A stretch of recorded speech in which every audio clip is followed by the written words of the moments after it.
Welcome back, everyone. Today's topic, a bold new white paper from EON Reality, The Death of Code Monkeys. That title alone sparks curiosity.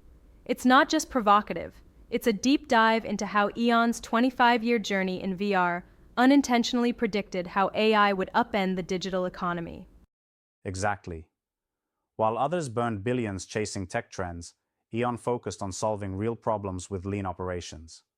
Now, in the AI era, that constraint turned out to be a competitive superpower.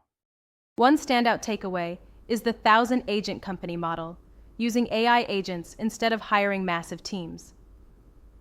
Imagine scaling a company's capabilities exponentially without increasing costs.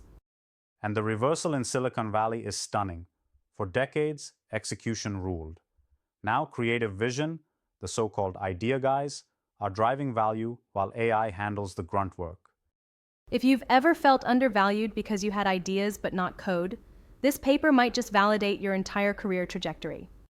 Download the full paper and join us as we explore how visionaries are reclaiming the spotlight in the AI-powered business world. Thank you so much for joining us on yet another deep dive.